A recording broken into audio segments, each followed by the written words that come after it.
नमस्कार, मैं श्यामगिरी। आप देख रहे हैं टीएफडी इंडिया न्यूज 24। टीएफडी इंडिया न्यूज 24 में आप सभी दर्शकों का स्वागत है। नीतीश कुमार बिहार में एक चर्चा का विषय बन गए हैं, लेकिन नीतीश कुमार के चर्चा में आने से पहले ईरान इजराइल के युद्ध के बाद अमेरिका ने जिस तरह से भागने की कोशिश की इस युद्ध से, यह बात तो सच है कि अमेरिका चोर की तरह भागा। 5 दिन का सीज फायर का नाम लिया, झूठ बोला कि ईरान से हमारा बातचीत चल रहा है, इस बीच 5 दिन कोई हमला नहीं होगा, बल्कि डर से भागा, यह बात कह सकते हैं। क्योंकि ईरान के प्रवक्ता का प्रेस कॉन्फ्रेंस आया और ईरान ने यह कह दिया कि हमसे तो कोई बातचीत नहीं हुई है। इस बीच अमेरिकी राष्ट्रपति ने शेयर मार्केट में कुछ लोगों को बड़ा फायदा पहुंचाया। इस युद्ध सीज फायर का अगर बात हो जाएगा तो शेयर मार्केट थोड़ा उछाल मार देगा, कच्चा तेल के आयल में थोड़ा कमी आ जाएगी, आया। लेकिन अब जो उछाल मारेगा उस उछाल का क्या, कहीं उससे ज्यादा उछाल मार दिया तो जितना बचाया नहीं उससे ज्यादा लेने के देने पड़ जाएंगे। लेकिन अमेरिका को लेकर के इजराइल ने भी, नेतन्याहू जो वहां के प्राइम मिनिस्टर हैं, जो मोस्ट वांटेड है, उसने कहा कि सीज फायर हम नहीं करते, हम नहीं करेंगे, और हमले लगातार जारी है। इस बीच बातचीत की बात आ रही है कि ईरान से बातचीत, जिसमें भारत को बाहर निकाल करके कर दिया गया है, भारत उस श्रेणी में नहीं आ रहा है। यानी कि भारत के ऊपर किसी को विश्वास नहीं है, पाकिस्तान इसमें एंट्री मार रहा है। यानी कि नरेंद्र मोदी ने भारत की सत्ता में आकर के पाकिस्तान को भारत से ज्यादा मजबूत बना दिया। पहलगाम में हो रहे युद्ध के वक्त जो ऑपरेशन सिंदूर चला, किसने सीज फायर कराया, हम उस बात पर नहीं जाएंगे कि अमेरिका ने सीज फायर कराया या पाकिस्तान कदमों पर गिराया। लेकिन लगता तो नहीं है कि पाकिस्तान कदमों पर गिराया, क्योंकि उसके सूर तो आज भी वही है। लेकिन नरेंद्र मोदी तो नहीं बोल पाए ना, तो अमेरिका के कदमों में सरागतम नरेंद्र मोदी हैं और ट्रंप इनके भसुर हैं, या वो उनका नाम नहीं ले सकते, तो हर कोई जानता है। लेकिन वह पाकिस्तान अमेरिका को भी गिदर भभकी देता है, भारत को भी। कल उसने साफ कह दिया कि अगर हमारे ऊपर कोई हमला हुआ तो हम भारत को निशाना बनाएंगे, मुंबई और दिल्ली को, जैसे Iran Dubai, Oman, Muscat, Qatar को बना रहा है। तो अमेरिका का भारत में इन्वेस्टमेंट है क्या, या पाकिस्तान की इतनी हिम्मत है क्या? लेकिन एक नकारा प्रधानमंत्री, कायर प्रधानमंत्री जिस देश का हो, उस देश के लिए कुछ कर नहीं सकते। लेकिन इस बीच जो यह सत्ता मोदी की काबिज है, इस सत्ता पर संकट जरूर है। Leader of opposition Rahul Gandhi ने गुजरात में जिस तरह से इस सरकार को लताड़ा है, मोदी को, थोड़ी भी लाज शर्म होती तो इस्तीफा देके यह व्यक्ति भाग जाता। लेकिन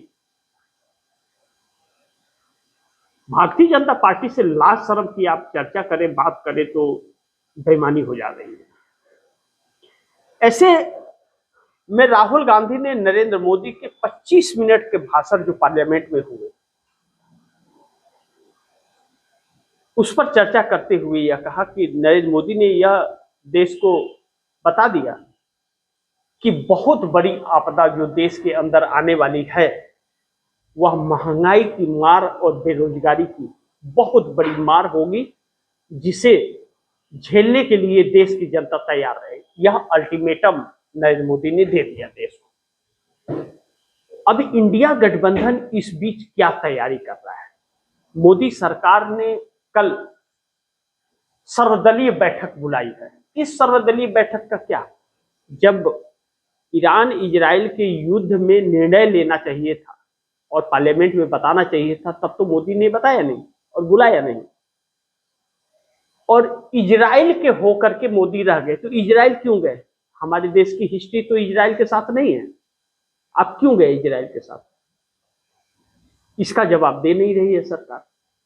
अब बैठक में क्या होगा यह वक्त बताएगा, लेकिन इस वक्त इंडिया गठबंधन जिस तरह से एक है और सरकार संकट में है, सरकार जाने और गिरने की नौबत आ रही है, और इस महंगाई की वजह से मोदी सरकार विपक्ष को बुला करके विपक्ष को तोड़ने की भरपूर कोशिश की जा रही है। अब कहा यह जा रहा है कि जो वन नेशन वन इलेक्शन के फार्मूले पर भी काम कर रही है और लोकसभा की 543 सीटों को बढ़ा करके 886 सीटों का गणित बिठाया जा रहा है, जिसमें हिंदी भाषी जगहों पर सीटें बढ़ जाएंगी और साउथ में सीटें कम हो जाएंगी। उसके लिए साउथ तैयार होगा नहीं होगा मैं नहीं जानता, लेकिन चंद्रबाबू नायडू नई मुसीबत में पड़ने जा रहे हैं। इससे चंद्रबाबू नायडू एनडीए गठबंधन का दामन छोड़ सकते हैं 18 सांसदों के साथ, और चंद्रबाबू नायडू छोड़े तो सरकार गिर सकती है। इसलिए विपक्ष में फूट डालना जरूरी है। तो कांग्रेस के बगैर बाकी दलों की बैठक भी बुलाने की चर्चा चल रही है। विपक्ष जाता है नहीं जाता मैं नहीं जानता, उसे किस तरह से ट्रीट करेंगे, वह डरा कर धमका कर या कुछ ले दे करके कर लेंगे कि ताकि सत्ता बरकरार रहे, या तो वक्त बताएगा। इंडिया गठबंधन के कुछ घटक दल शुरू से ही दिखते ही रहे हैं 24 से, तभी तो यह सत्ता बरकरार है। लेकिन इस वक्त का इंडिया गठबंधन इस वक्त जिस हालात में है, लग नहीं रहा है कि टूटेगा। जितना तोड़ने की कोशिश की जा रही है उतने ही मजबूत इंडिया गठबंधन हो रहा है। और इंडिया गठबंधन, जैसा मैंने सुबह के कार्यक्रम में आप दर्शकों को बताया था कि इंडिया गठबंधन के 200 प्लस सांसद तैयार हो चुके हैं और एनडीए में टकराव जो है वह बहुत तेजी से बढ़ रहा है, यानी कि समानताएं हो गई हैं। बहुत ज्यादा डिफरेंस अब सत्ता और विपक्ष के अंदर नहीं रह गया है। ऐसे में मोदी सरकार डर तो रही है, इस बात से इनकार नहीं कर सकते।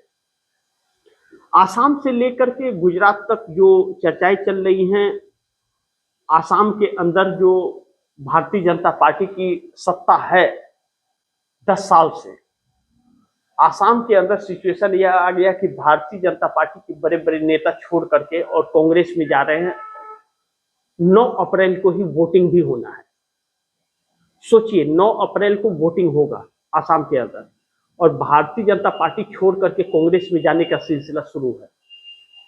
यानी कि आसाम भी हाथ से जाता हुआ नजर आ रहा है। अब चुनाव आयोग किस हद तक बेईमानी करेगा मैं नहीं जानता इस बात को, क्योंकि चुनाव आयोग भी फंसा हुआ है, लेकिन वह सारी हदें पार कर रहा है। क्योंकि जिसकी कोई इज्जत नहीं होती उसे इज्जत जाने का डर भी नहीं होता, तो चुनाव आयोग उस हालात में खड़ा है।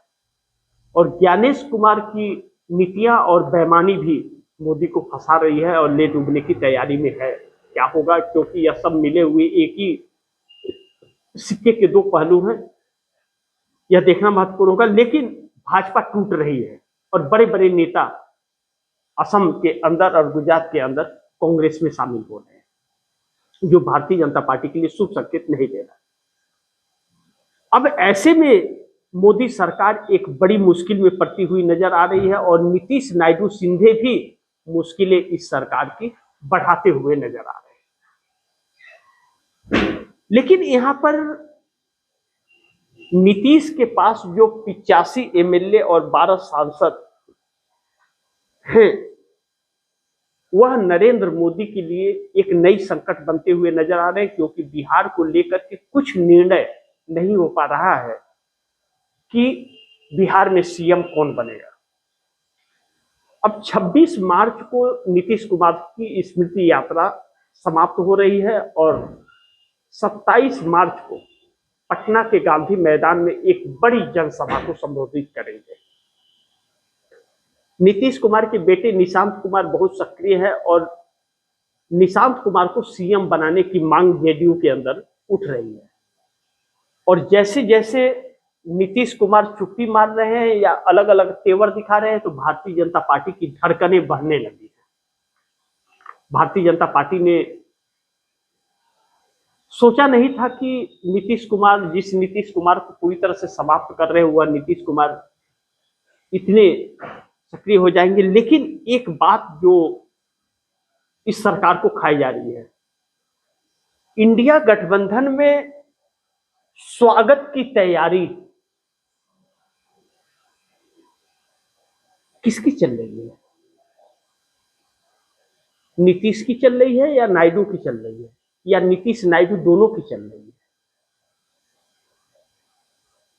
क्या कहीं ऐसा तो नहीं कि 85 एमएलए और 12 सांसद के स्वागत की तैयारी इंडिया गठबंधन में नीतीश कुमार की चल रही है? या फिर चंद्रबाबू नायडू जो मोदी सरकार में बुरी तरह से घिरे हुए हैं, उन्हें अपने अस्तित्व की लड़ाई लड़ती हुई दिख रही है और उनकी सत्ता पूर्ण बहुमत की रहते हुए भी दूसरी बार सत्ता न आने का डर सता रहा है? क्योंकि नरेंद्र मोदी ने जो पार्लियामेंट के अंदर अपना भाषण दिया और इस देश को चेताया कि देश तैयार रहे, एक साथ मिल करके हम लोगों को मुकाबला करना है, किसी बहुत बड़े आपदा का नहीं। उन्होंने कोरोना काल का नाम लिया, बहुत बड़े आपदा का नहीं आने वाला है। कोरोना काल तो अनहोनी था, वह हवा था, वह आ गया था, आम जीवन पर पड़ा, तो उससे निकलने के लिए रास्ता नहीं मिला, तो कोरोना के बीच में जीना लोगों ने सीख लिया वैक्सीन लगा करके। और वह वैक्सीन से भी सरकार ने पैसे कमाए ढूंढ करके, और आम लोगों की जिंदगियां संकट में डाल दिया। उस वैक्सीन से पता नहीं कितनी बीमारियां हो रही है लोगों को अलग अलग जगहों पर। ऐसे में यह जो आपदा है, यह बेरोजगारी और महंगाई का है। तो बेरोजगारी और बीमारी से तो एक बार आदमी जूझ जाता है, लड़ भी लेता है, लड़ाई भी कर लेता है। लेकिन बेरोजगारी और महंगाई, यह दो चीजें हैं। तो सोचने की बात यह है कि बेरोजगार तो यह सरकार 2014 से कर रही है। बड़ी ध्यान से इसे समझिए आप दर्शक, बेरोजगार तो यह सरकार 2014 से कर रही है। रोजगार नहीं दिया किसी को, लेकिन लगे हुए रोजगार को छीन दिया। जबकि 2 करोड़ लोगों को हर साल रोजगार देने की बात कही थी इस सरकार ने। 2 करोड़ लोगों को रोजगार दी होती तो 12 सालों में 24 करोड़ लोगों को रोजगार मिल गया होता। यानी कि एक घर में 4 परिवार है तो तकरीबन 100 करोड़ लोग खुशहाल हो गए होते। अब यह काम तो सरकार ने नहीं किया, लेकिन करोड़ों लोगों के रोजगार छीन लिए इस सरकार ने। और महंगाई रुकी नहीं, बढ़ती गई। नोटबंदी हो, जीएसटी हो, कोरोना का लॉकडाउन हो, चाहे जो भी चीजें आई, हर किसी से लोग जूझते ही रहे। उसका निवारण इस सरकार ने नहीं किया। जिस काला धन को लाने की बात कर रही थी, वह काला धन तो नहीं आया, लेकिन 4 गुना काला धन नरेंद्र मोदी के कार्यकाल में बढ़ गया। तो ऐसे में चंद्रबाबू नायडू के पास में कोई रास्ता और जवाब आंध्र प्रदेश के अंदर अपने वोटरों को देने के लिए नहीं मिल रहा है, जिससे चंद्रबाबू नायडू एक बड़ी वाली चुप्पी मार रखे हैं और उस चुप्पी से इस सरकार को डर लग रहा है। अब आप दर्शकों को यह समझना है कि नरेंद्र मोदी ने कहा कि देश को तैयार रहना पड़ेगा और एकजुट होकर के मुकाबला करना पड़ेगा। यानी कि सरकार के नाकामियों पर ताली थाली फिर एक बार बजाने की आप दर्शक तैयारी कर लीजिए कि इतनी निकम्मी सरकार है कि उसके निकम्मेपन पर ताली थाली बजा करके खुशियां जाहिर कीजिए। इस सरकार का कहने का मतलब यह है। अब सवाल यह है कि अब लगे हुए रोजगार जा रहे हैं क्योंकि गैस सिलेंडर नहीं मिल रहे। अब जो बड़े बड़े बिल्डिंगों के अंदर या सोसाइटी के अंदर जो सिक्योरिटी गार्ड है, कहीं 10, कहीं 15, कहीं 5, कहीं 4, कहीं 1, वह इसलिए काम छोड़ करके जा रहे हैं, गांव की तरफ मूव कर रहे हैं कि वह छोटे वाले सिलेंडर रखते हैं। ज्यादातर कोई परिवार वाला है तो बड़ा सिलेंडर रखता है, तो बड़ा तो मिल नहीं रहा है, और छोटा जो ज्यादातर यूज लोग करते हैं 5 किलो का, उसमें 4 किलो 5 किलो भरा करके लिया काम करते हैं, वह 500 रुपया 600 रुपया 400 रुपया किलो पर सिलेंडर उन्हें भराना पड़ रहा है। तो उनके लिए संकट पैदा हो जा रहा है, कहां से भराएंगे? तनख्वाह 500 रुपया मिलता है और 500 रुपया सिलेंडर भराने में, तो वह लोग काम छोड़ करके जा रहे हैं।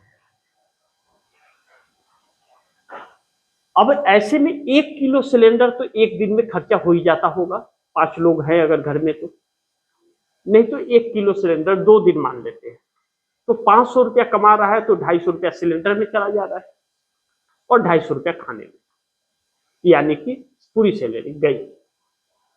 तो वह गांव का रुख अपना रहा है। तो ऐसे में रोजगार जा रहे हैं, बड़ी बड़ी कंपनियों में ताले लग रहे हैं, क्योंकि सेम परिस्थितियां बाकी मजदूरों के साथ घट रही है, तो वह भी जा रहे हैं। इस तरह से इंडस्ट्रीज भी बंद हो रहे हैं और दिक्कतें भी आनी शुरू हो गई है। अब नरेंद्र मोदी का कहना, जो कि आप देशवासी तैयार रहिए, तो देशवासी तो तैयार रहे या न रहे, भुगतना तो उन्हें पड़ेगा। सरकार इससे बचने के लिए और लोगों को यह दिक्कतें न हो, इसके लिए क्या कर रही है?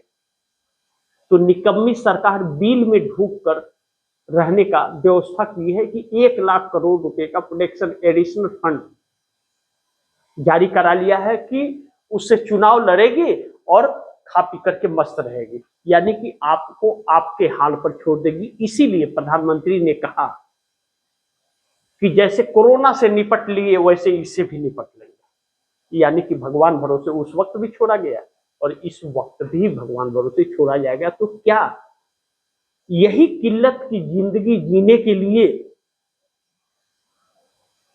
इस देश के लोगों ने ऐसी सरकार चुनी थी? और लानत है ऐसे अंधभक्तों पर जो अंधभक्ति में आज भी डूबे हुए हैं और सरकार से सवाल नहीं पूछ रहे हैं।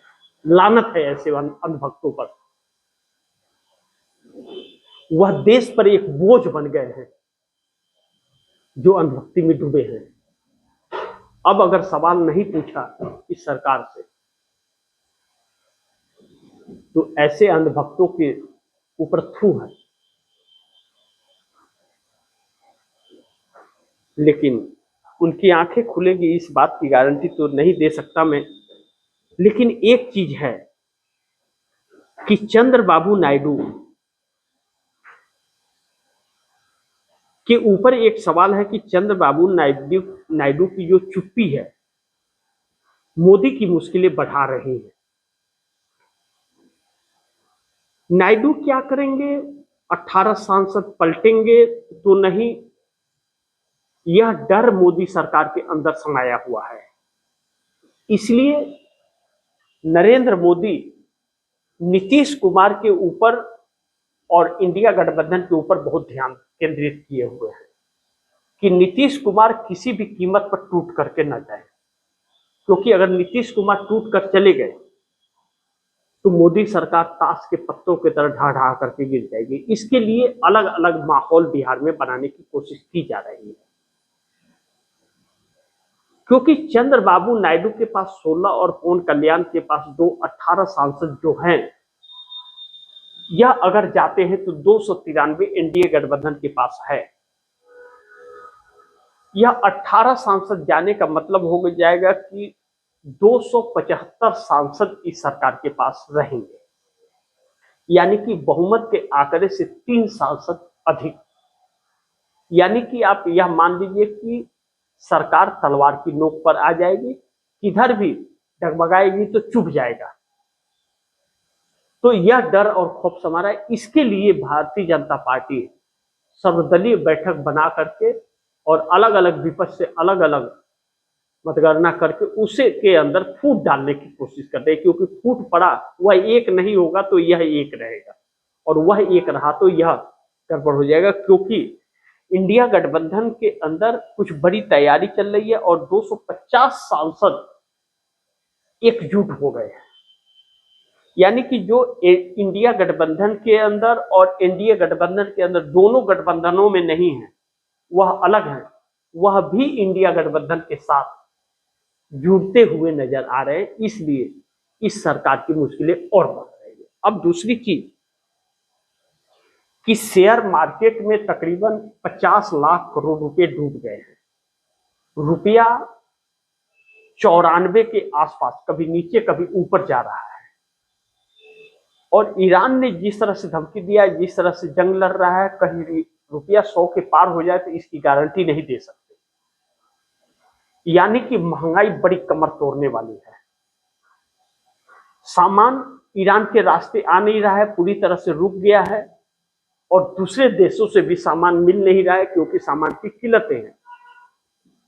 ऐसे में नरेंद्र मोदी के पास कोई भी रास्ता बच नहीं रहा है। अब खबर यह भी आने लगी कि 200 रुपये में पेट्रोल जाएगा और पेट्रोल मिल नहीं रहा है। गुजरात से भी हमारे दर्शक बहुत सारे जब कमेंट करते हैं तो भी बहुत सारी खबरें मिलती हैं। और गैस और पेट्रोल की जब मार देश पर पड़ेगी, गैस आपको मिलेगा नहीं। और आप सोचिए कि 14.5 किलो से 10 किलो पर क्यों यह सरकार आ गई? 10 किलो का सिलेंडर क्यों देगी? क्यों देना चाहती है? जब प्रधानमंत्री कह रहे हैं पार्लियामेंट में हमारे पास सब कुछ है, तो 14.5 किलो का दीजिए ना। तो लंबी लंबी लाइन क्यों लग रही है? 500 रुपए में, 5,000 रुपये में ब्लैक क्यों हो रहा है गैस सिलेंडर? इसका जवाब नहीं है। बस आपदा से निपटने के लिए एकजुट रहिए। अरे तो जब हम निपट ही लेंगे तो तुम्हारी क्या जरूरत है? इतनी कायर प्रधानमंत्री कभी किसी ने देखा था?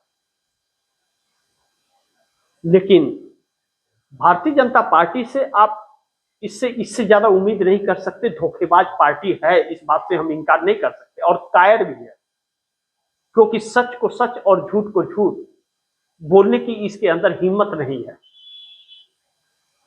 बल्कि आपको आज भी इस देश को धोखा दिया जा रहा है इस सरकार के द्वारा। और मैं डंके की चोट पे कहता हूं, जब तक यह प्रधानमंत्री रहेगा, और कुछ दिन और यह प्रधानमंत्री रह गया, तो यह देश गुलाम और बर्बाद हो जाएगा। इसलिए इसका कान पकड़ करके हटाना बहुत जरूरी है।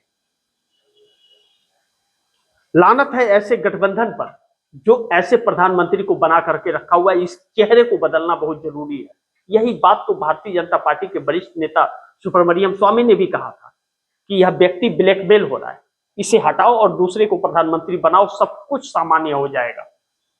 एक व्यक्ति के लिए 144 करोड़ लोगों को बलि का बकरा क्यों बनाया जा रहा है? What is this reason? इसका जवाब होगा स्वार्थ में।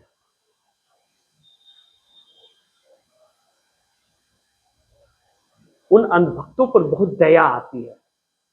कमेंट में बहुत कुछ लिखते हैं, इसके लिए दया नहीं, इसके लिए कि उनके माइंड को ऐसा वॉश किया गया है, डाइवर्ट किया गया है कि उन्हें अपने घर की बहन बेटियां, उन्हें अपने घर की दिक्कतें भी नजर नहीं आ रही है इस बात से, क्योंकि वह भी तो हमारे अपने हैं। इस तरह उनके दिमाग को भ्रमित किया गया है। कोरोना आया तो सबके लिए आया, और अब जो दिक्कतें आने वाली है वह भी सबके लिए आने वाली है। तो सोच लीजिए, जीवन भर लाइन में ही लगना है, बेरोजगार ही रहना है, या फिर देश के लिए कोई अच्छा व्यक्ति भी लाना है? इसका फैसला तो देश ही कर सकता है। अब देखते हैं आगे क्या होता है। जो भी होगा, खबरें आप दर्शकों तक लाते रहूंगा। आप दर्शकों की क्या राय है, क्या सुझाव है, कमेंट बॉक्स में जरूर दीजिएगा। इस खबर को ज्यादा से ज्यादा शेयर कीजिएगा, अपने दोस्तों को भी कहिएगा आगे शेयर करें। आपने अगर टीवी इंडिया न्यूज़ 24 को सब्सक्राइब नहीं किया, सब्सक्राइब कर लीजिए। अपने दोस्तों को भी कहिएगा टीवी इंडिया न्यूज़ 24 को सब्सक्राइब करें। मिलते हैं अगली खबर के साथ, तब तक के लिए नमस्कार।